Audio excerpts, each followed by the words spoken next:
remercier le directeur général du Centre Pasteur qui nous a conviés à ces mercredis de Pasteur pour débattre du thème des diagnostics des maladies cardiovasculaires et plus spécifiquement du diagnostic clinique et du traitement de l'insuffisance cardiaque. Donc, avant de commencer, permettez-nous de présenter les images d'une échographie cardiaque d'un patient de 42 ans, la première qui bouge, où le cœur est normal, avec une bonne fraction d'éjection. Donc, quand le cœur se remplit, il éjecte, la fraction d'éjection est conservée, mais il faudra retenir ce vocabulaire, fraction d'éjection du cœur. Donc là, en B, c'est l'échographie cardiaque d'un patient âgé de 42 ans, avec une altération de la fraction d'éjection, avec le cœur pompe faiblement 20%, ici on est à 60%, avec une hypokinésie du septum. Ça c'est le ventricule gauche, et les cavités gauches sont dilatées comparativement à cette image échographique, ici sans doute couleur. Voilà. Ce cœur, c'est pour une patiente qui a une insuffisance cardiaque.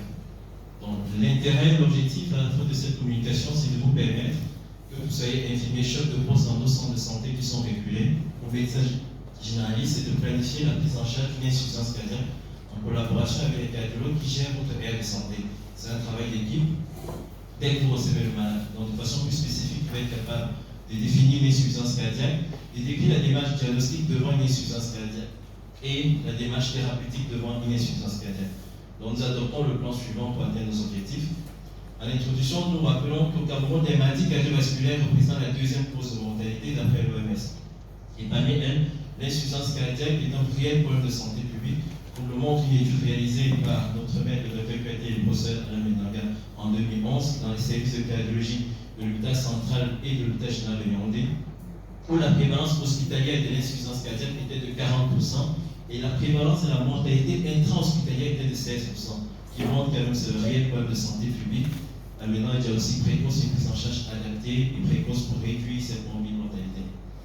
Dans un rappel en définition, l'insuffisance cardiaque est un syndrome clinique complexe, traduit par des symptômes et des signes dus à une altération structurelle ou fonctionnelle du remplissage ou de l'éjection du sang. On a parlé de la fraction d'éjection. Donc vous avez un cœur qui est à la normale, les oreilles gauche, droite, ventricule droit, ventricule gauche. Ici c'est inversé. Les cours préfèrent mettre en ordre inversé. Donc là les ventricules sont en bas. Donc lorsqu'il y a une atteinte structurelle ou fonctionnelle, de sorte que le remplissage du cœur est difficile avec les versions de pression de remplissage, ou lorsque le cœur est rempli et qu'il a du mal à pomper dans la aorte pour apporter du sang, de l'oxygène et des nutriments à tout l'organisme, on se retrouve en insuffisance cardiaque avec les signes et les symptômes qui vont amener le malade à consulter. Donc, concernant la classification, on rappelle qu'il y aura des patients qui vont se présenter avec une insuffisance cardiaque gauche, donc difficulté à respirer, placée sur la Murray Association, avec des polypnées, des palpitations, et l'insuffisance cardiaque droite, peut-être des membres inférieurs, gestion des jugulaires, et lorsque le patient a les deux signes, il a une insuffisance cardiaque globale.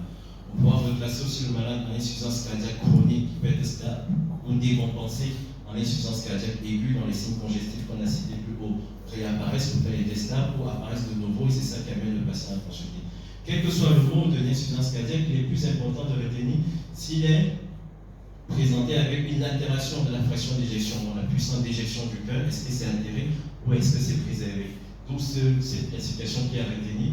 Donc, on pourra classer le patient si la fraction d'éjection est inférieure à 40%, si l'insuffisance cardiaque avait FEVG réduite, donc FE fraction d'éjection, ou supérieure à 50%, mais avec une élévation des pressions de remplissage et des NT pour VNP ou VNP élevés. Entre ces deux modes de classification, il y aura des patients que vous trouvez avec 40%, vous lui mettez son traitement, vous le réadaptez, donc vous le réévaluez dans 6 mois, il y a une amélioration de la fraction d'éjection à 40%, et d'autres que d'emblée, quand vous les prenez en consultation, ils sont venus pour une visite systématique, quand un symptôme les a menés, vous faites des échographies, il est entre 41 et 49%. Cette classification permet de voir le pronostic du malade, les médicaments à mettre en place et les différentes explorations à mettre. Donc, quelle est la démarche diagnostique devant une insuffisance cardiaque lorsque vous êtes dans votre centre de santé? Voici un AMAC qui résume un peu. Les deux premiers classes sont possibles dans tous les centres de santé du Cameroun, pourvu que vous travaillez en collaboration avec le cardiologue qui gère votre aire de santé. Dans toutes nos régions, un cardiologue est affecté. Donc les patients vont arriver avec une histoire clinique, il faudra bien l'interroger, il peut venir pour des douleurs thoraciques, difficultés à respirer essentiellement, des palpitations. Dans une étude de notre maître, le professeur Bombi, les palpitations faisaient partie des premiers signes de l'insuffisance cardiaque. On ne peut pas négliger un patient qui se plaint de palpitations, de difficultés à respirer.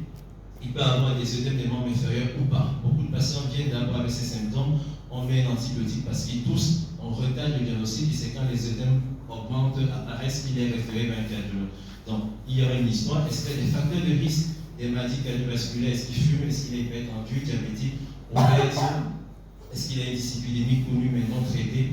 Est-ce qu'il était même bien connu avant une insuffisance cardiaque, il a arrêté son traitement parce qu'il allait mieux? Est-ce qu'il y a une infection qu'il a redécompensée? Donc tout ça, interrogez bien le malade avant d'appeler le cardiologue, prenez ces paramètres, que vous soyez infirmier ou médecin-chef à la garde ou en journée. Si vous avez une suspicion, vous avez ces critères pour réaliser un ECG. Ne réalisez pas l'ECG, gardez dans le tiroir que lundi le cardiologue va venir interpréter. Rapidement la WhatsApp, vous filmez, vous l'envoyez. S'il y a des troubles du rythme, ACFA, flucteur, tachycardie ventriculaire, on a eu des cas qui en pleine consultation des extrasystoles en salle, qui est une urgence. Donc, tracez le CG, envoyez sur WhatsApp. Si c'est normal, tant mieux, mais la plupart du temps, on aura une tachycardie. Et même deux fois des troubles de la conduction sévère, il y a des insuffisances chronotomes qui donnent des insuffisances cardiaques. Donc, le CG est disponible dans tous nos centres de santé. Concernant la biologie, n'hésitez pas à demander les NT-proBNP et les BNP lorsque la valeur sera supérieure à 125 millilitres ou 35. On est sur une forte suspicion. Vous n'avez pas un laboratoire capable de le faire, prélevez, remettez au patient. Il part dans les laboratoires de référence comme le Centre Pasteur à Yaoundé. À Garoua, il y a une antenne du Centre Pasteur. À Loire également, ils ont une antenne. Et dans toutes les grandes régions, il y a des laboratoires de référence qui peuvent diligenter le traitement. Pour les techniciens, ne recevez pas l'échantillon et vous dites revenez demain lundi. Traitez-le urgemment, en une heure pour avoir les résultats. Prenez le numéro du malade dès que vous voyez NT pour BNP, vous pouvez lui envoyer le résultat sur WhatsApp pour réduire le temps de transport pour le retour du résultat. Donc avec ceci, vous allez le voir dans le cas clinique qu'on va présenter. On peut déjà initier un traitement si on a une forte suspicion d'insuffisance cardiaque pour soulager le malade. Maintenant, le malade va être transféré vers le cardiologue qui fera une échographie cardiaque. S'il est en état de choc, on peut se déplacer vers vous avec des appareils portatifs pour poser le diagnostic et rapidement adapter au mieux le traitement. Une fois que le diagnostic est posé et que notre type de description a pris le cas le plus fréquent et le plus mortel également, avec une altération de la fraction d'éjection, si un traitement n'est pas mis en place. Si un traitement est mis en place, ça réduit significativement la morbimortalité et on le suivi du patient. Donc on va classer le patient, est-ce qu'il a une altération de la fraction d'éjection, est-ce qu'elle est modérément réduite ou supérieure à 50%, mais avec les BNP élevés ou les pressions de remplissage, il a une insuffisance cardiaque, mais avec un cœur qui pompe bien. Donc, on va également interroger le malade, voir les facteurs qui ont décompensé et surtout voir la diagnostic étiologique pour adapter son traitement. Pour égayer nos propos, nous avons un cas clinique que nous avons réellement vécu. Nous avons mis en ligne sur ce site de Joe. C'est une patiente de 42 ans qui est venue consulter l'urgence dans l'hôpital de la Place à 22 h pour des difficultés respiratoires stade 3 de la Neurohealth Association. Elle avait une toux, mais elle n'avait pas de deuxième des membres inférieurs. Les paramètres sont là, elle avait une HTA grade 2 à 3, une tachycardie à 110 battements par minute, fréquence respiratoire accélérée, une bonne saturation en air ambiant. Le CG a été réalisé et la radiographie dans les 30 minutes. Le CG c'est 10 minutes. Prenez la peine de ranger bien le matériel, d'apprendre tous vos infirmiers, même le brancardien. Là, dans certaines unités, le brancardien est capable de tirer un ECG. Donc, c'est un travail d'équipe. L'infirmier peut être débordé, que le brancardien puisse tracer un ECG. La radiographie a été faite, les bilans biologiques, on va vous les présenter. Donc, on nous a envoyé, après l'avoir interrogé, le médecin généraliste nous a réveillé à 2 h. À 22 h, quand j'ai screenshoté, tel que j'ai reçu l'extrait de mon WhatsApp, il était en tachycardie à 117 battements par minute, avait une abrasion, on a l'impression d'avoir des ondes de type de P, de ondes de R qui montent. C'est pour ça qu'on a écrit abrasion, c'est qu'il y a des nécroses en intérieur et que reste peut-être pas particulièrement large. Donc, devant cette ECG, et la radiographie du thorax qui montrait une cardiomégalie, avec une image en double contour traduisant une hypertrophie auriculaire, dilatation de l'oreillette gauche, un poumon cardiaque stade 2 donc fait par un syndrome interstitiel bilatéral avec une décalée surcharge périhilaire. Nous avons conclu qu'il y avait une forte suspicion d'insuffisance cardiaque. Nous avons demandé d'administrer 40 mg de furosémie pour soulager la patiente en attendant les résultats biologiques qui sont arrivés dans les 2 heures. Les NT-proBNP réalisés étaient à 1500 picogrammes par millilitre, les IME à 600 nanogrammes par millilitre et l'urée, la créa était normale. C'est important d'avoir ça parce que s'il y a une insuffisance rénale sévère, on va directement le dialyser. On a la possibilité de le faire en urgence, c'est le cas général. S'il y a une anémie sévère, il faut aussi transfuser le patient urgemment pour adapter son traitement. S'il y a une glycémie aléatoire, 5 grammes de glycémie, on pourra prendre en charge. Le reste des termes biologiques qui étaient normaux, on a, donc à partir de cet état, en plein 22 heures à distance au téléphone en collaboration avec l'équipe sur place, potentialiser le traitement en ajoutant aussi des faibles doses de bêta-bloquants. Et le lendemain, nous l'avons pris à l'échographie. La maladie était déjà stabilisée. Donc, on avait une forte suspicion d'insuffisance cardiaque et compensée à l'insuffisance cardiaque gauche.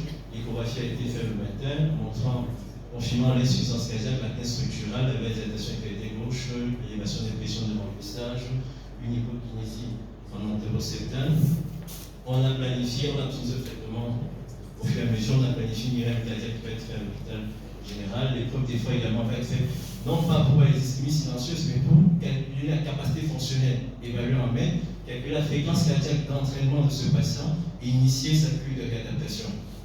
On va le faire à l'hôpital général. La coronographie diagnostique va être faite également pour voir s'il y a une cardiopathie ischémique réelle derrière, est-ce qu'il y aura un bondage ou une coronographie thérapeutique à mettre en place.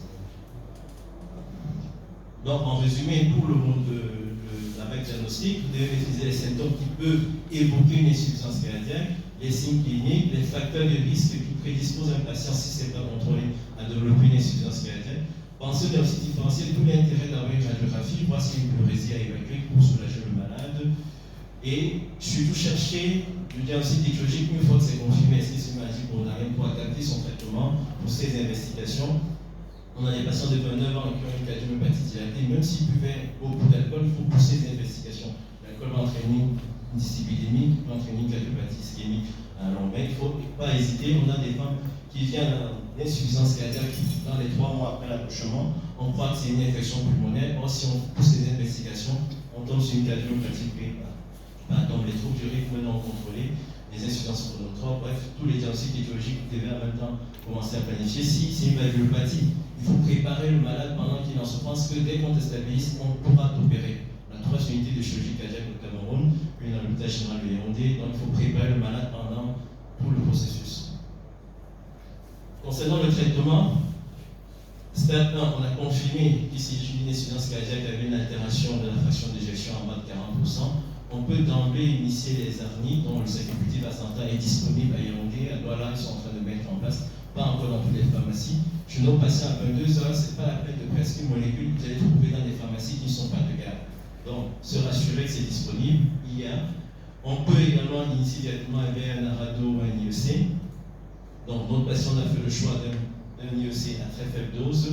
Les bêta-bloquants sont recommandés. On a initié directement le bêta-bloquant à la garde sans avoir fait l'échographie avec les critères qu'on avait en collaboration avec l'équipe qui était sur place et après on a optimisé les doses. L'aspironolactone ou les plérénols est disponible également au Cameroun. La patiente, on ne l'a pas encore mis sur ça parce qu'on attendait de voir la réponse de la tension. Et effectivement, actuellement, il y a des tensions à 90 mm de mercure qui nous empêchent un peu de potentialiser d'ajouter l'aspironolactone parce qu'on est même descendu jusqu'à 1,25 mg de son IEC. Donc, les inhibiteurs de la LT2 sont disponibles, mais sur commande. Si le patient était diabétique, on aurait directement fait une prescription pour commande, mais là on n'a pas encore fait. Si sur commande, il y a certains coûts également. Les diurétiques, actuellement, on initie et après on peut diminuer les doses ou augmenter en fonction de que le patient ou la patiente est congestive. Si le traitement permet de soulager le malade, et que la fraction d'éjection augmente, on optimise la dose du traitement, on fait cette cure de réadaptation, on fait l'éducation thérapeutique. Parce que après, ce sont des patients 4 mois après, 6 mois après, ça ne rappelle même pas qu'ils ont failli mourir, ils arrêtent le traitement pour les revoyer dans 1 an d'insuffisance cardiaque. Donc, la réadaptation, l'éducation thérapeutique est importante. Si la fraction d'éjection reste altérée et qu'il est toujours symptomatique chez les Africains nord-américains, parce que ça c'est des recommandations de la HAC, on peut administrer l'hydralazine, l'hydralazine. Si la fraction d'éjection reste altérée inférieure à 35% après 1 an de suivi, il est recommandé de mettre un défibrillateur automatique implantable. Par rapport à l'altération de la FE, il y a des équipes qui, lorsque vous avez une fraction d'éjection qui reste en bas de 35%, préfèrent anticoaguler même si vous êtes en rythme sinusal. Ça, c'est pas des recommandations de grade 1A, c'est des accords d'experts. Vous êtes dans une région où il fait chaud comme au Sahel, dans une zone sahélienne il fait chaud, les gens ne boivent pas beaucoup malgré les repos, ils se déshydratent, ils font beaucoup d'AVC embolygènes. on n'a pas la possibilité de faire une vidéo pour montrer qu'il y a une grosse probabilité d'avoir des caillots dans le réel. On préfère les anticoagulés pour réduire l'apparition de ces AVC embryogènes. C'est des accords d'espèce. En fonction des bulles que vous travaillez, vous pouvez discuter en gros entre cardiologues, voir si tous les patients qui ont un FE inférieur à 35% peuvent bénéficier d'une anticoagulation à dose faible. Donc, si il y a des critères comme il y a un bloc de branche gauche malgré le traitement, pour pouvoir faire une resynchronisation, on peut le faire au Cameroun, mais il faut commander le matériel parce qu'il coûte un peu cher. Malgré tous ces traitements, si le patient reste toujours symptomatique et altéré, il y a des mesures adjuvantes qu'on va voir. Et si l'insuffisance cardiaque est toujours réfractaire, congestive, vous adressez vers un cardiologue qui s'est spécialisé en plus dans la prise en charge de l'insuffisance cardiaque pour qu'il voit si les critères peut mettre une liste pour un soutien d'assistance circulatoire ou une transplantation cardiaque, et il y a des soins palliatifs également à mettre en place. Voilà. Concernant dans les soins et traitements à administrer, si malgré le mode de bêta-bloquant optimisé, il reste très tachycarde, vous pouvez ajouter l'hydramidine. Il y a la digoxine également qui peut être administrée et qui est disponible plus facilement au Cameroun que l'hydramidine. On peut le faire une commande spéciale. Et la digoxine, si elle est symptomatique, si elle a une complète fibrillation atriale, on peut mettre l'ériciguate ou les aminoglycées désaturés et le potassium bindal si malgré les blocages du système rénine-angiotensine, il reste une hypokaliémie résiduelle. Autre cas de figure, notre patient était dans ce cas. Quand vous avez une insuffisance cardiaque, demandez toujours la tension artérielle. Quand vous avez initié le traitement, on contrôle sa charge tensionnelle toutes les heures. Parce que vous pouvez quitter 160 parce qu'il est en hypercapnie, détresse respiratoire, et se retrouver en choc. Quand notre patient était dans ce cas de figure, c'est pour ça qu'on a initié directement l'IECRA2 bêta-bloquant. On a attendu pour les antagonistes des récepteurs de l'aminocorticoïde. Et il peut arriver que votre malade, en pleine hospitalisation, ou même d'emblée, dès qu'il entre, il soit en état de choc. Vos centres de santé, pensez à avoir la dopamine, la noradrénaline, parce qu'on ne sait jamais quand ça va arriver. Il faut stabiliser le malade avant de le transférer pour un meilleur suivi. Même avec vous pouvez faire votre dilution en une ampoule dans 250 cc de salé et augmenter le nombre de gouttes pour que ça plaque. On fait juste des calculs. Au téléphone, vous donnez les instructions, c'est exécuté si on n'a pas de seringue électrique. Donc, garder une ampoule, même si elle est périmée, on peut sauver sa vie, le stabiliser pour avant de le transférer. Donc, ça, c'est un peu tout petit, c'est tous les molécules qui peuvent être mises dans l'insuffisance cardiaque avec les grosses initiées, vous pouvez le voir quand vous aurez le topo. Petite évaluation formative. Dans tous nos centres de santé, est-ce qu'on peut faire le diagnostic de l'insuffisance cardiaque après un examen clinique bien fait, interrogatoire, examen physique, réaliser un ECG, une radiographie du thorax, prélever, acheminer les BNP vers des laboratoires de référence. La question est de savoir est-ce que vous pensez qu'on peut poser le diagnostic de l'insuffisance cardiaque dans notre contexte. Je ne sais pas qui peut répondre à mon modèle. Peut-être oui. C'est faisable, oui ou non?